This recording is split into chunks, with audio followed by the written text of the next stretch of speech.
नमस्कार, मैं सर्वेश कुमार और आप देख रहे हैं स्वाभिमान टीवी। स्वाभिमान टीवी आप सभी दर्शकों के लिए लाया है कानूनी सलाह प्रोग्राम।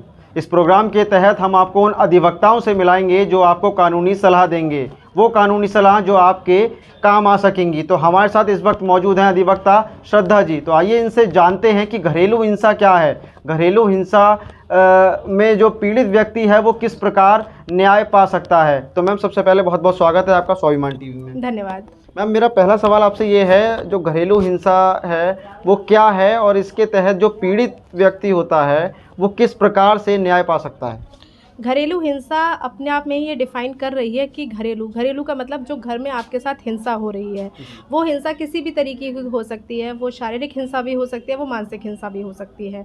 तो अगर किसी भी महिला के साथ में, वो शादीशुदा महिला है और उसको घर में मारा जा रहा है, पीटा जा रहा है या उसे दहेज के लिए प्रताड़ित किया जा रहा है, तो ये सारा घरेलू हिंसा के अंदर आता है। और इसके लिए एक एक्ट भी बना हुआ है, घरेलू हिंसा अधिनियम 2005, जिसके अंडर जिस भी महिला के साथ डोमेस्टिक वायलेंस हो रही है वो एक्ट में जा सकती है और रेमेडी ले सकती है।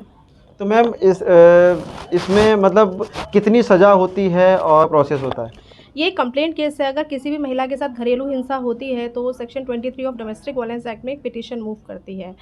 इसके साथ साथ सेक्शन 12 में भी, सेक्शन 12 की जो पिटीशन है वो मेन पिटीशन होती है। और जो section 23 of domestic violence act 2005 है वो कहता है इंटरिम्स एंड एक्स पार्टे ऑर्डर। तो अगर किसी महिला के साथ घरेलू हिंसा हो रही है और उसको अगर हस्बैंड मेंटेन नहीं कर रहा है, उसको मेंटेनेंस नहीं दे रहा है, तो घरेलू हिंसा के अंदर सेक्शन 23 में मेंटेनेंस का भी प्रोविज़न है। तो जिस महिला के साथ घरेलू हिंसा कारित की जा रही है, उसको खर्चा पानी नहीं दिया जा रहा है और उसको बहुत तरीके से प्रताड़ित किया जा रहा है, तो वो सेक्शन 23 में जा सकती है और मेंटेनेंस ले सकती है।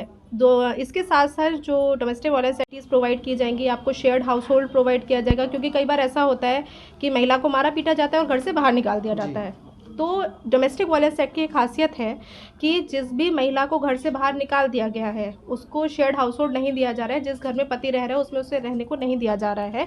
तो इस एक्ट के थ्रू उसे उस घर में भी प्रवेश दिलाया जाता है, उसको मेडिकल की फैसिलिटीज़ भी दिलाई जाती हैं और उसके अन्य भी अगर कोई खर्चे हैं वो खर्चे भी इस डोमेस्टिक वायलेंस एक्ट के थ्रू दिलाए जाते हैं। मैम, अक्सर ये देखा जाता जो पीड़ित होते हैं इन सब चीज़ों के, तो वो थानों के चक्कर काटते काटते परेशान हो जाते हैं, कोर्ट के चक्कर काटते काटते परेशान हो जाते हैं। तो क्या लगता है मैम, इस पूरे केस का जो प्रोसेस है FIR से लेकर केस लड़ने तक का, वो कितना समय होता है। देखिए, डिफरेंस है। हम जिस घरेलू हिंसा की बात कर रहे हैं वो डोमेस्टिक वायलेंस एक्ट 2005 है।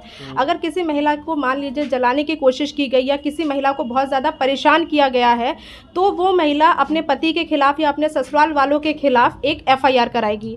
FIR में मान लीजिए किसी को मर्डर का कोशिश किया गया, किसी भी महिला का, या उसे जान से मार दिया गया, या उसकी दहेज हत्या की गई, या दहेज के लिए प्रताड़ित करते हैं बहुत तरीके से, तो वो एक क्रिमिनल प्रोसेस रहता है। जब एक महिला की FIR लॉन्च हो जाती है उसके बाद इन्वेस्टिगेशन होती है, तो 3 महीने में चार्जशीट फाइल करने का प्रोविज़न है। और मैं मेरे हिसाब से आज के समय में देख रही हूँ कि प्रोसेस बहुत ज़्यादा डिले नहीं हो रहा है, क्योंकि इस समय जो वादी है और पुलिस है दोनों ही बहुत ज़्यादा एक्टिव हैं। तो अभी किसी समय में डिले होता था क्योंकि हमारे पास रिसोर्सेज नहीं थे। अब हर व्यक्ति के पास मोबाइल है। जब भी पुलिस को किसी भी वादी का बयान लेना होता है या कोई अन्य काम करना होता है तो वो मोबाइल के थ्रू कांटेक्ट करती है। तो जो डिले पहले होता था उसकी स्पीड में अब थोड़ा घटाव आया है और प्रोसेस थोड़ा फास्ट हुआ है। तो मैम, कई बार ऐसा देखा जाता है जो पीड़ित होते हैं वो ऐसा होता है उनके साथ कि वो FIR कराने तो जाते हैं लेकिन पुलिस उनकी FIR कई बार लेट जो करती है, और कई बार ऐसा होता है कि उनकी FIR नहीं लिखी जाती है। तो इस चीज़ के लिए क्या प्रावधान है। देखिए, अगर कोई व्यक्ति मान लीजिए थाने जा रहा है और उसकी FIR नहीं लिखी जा रही है तो वो कोर्ट में आता है। कोर्ट में प्रोविज़न है कि हम 156(3) के अंदर एक पिटीशन मूव करते हैं, जिसमें कि कोर्ट को इस बात बताया जाता है कि हम थाने गए और थाने में प्रकरण बताते हैं जो हमारे साथ हुआ, सेम जो हम थाने में बताते हैं। कोर्ट उस बात को एक्नॉलेज करती है और उस व्यक्ति के खिलाफ, उसके ससुराल वालों के खिलाफ मुकदमा दर्ज होता है। तो क्या मैम, ऐसे में जो पुलिस वाले जब FIR नहीं करते हैं तो क्या स्थानीय पुलिस के खिलाफ भी कोई एक्शन होता है कोर्ट की तरफ से। देखिए, कोर्ट में ये देखा जाता है कि किस कारणों से FIR दर्ज नहीं हुई है और अकॉर्डिंगली ही प्रोसेस किया जाता है।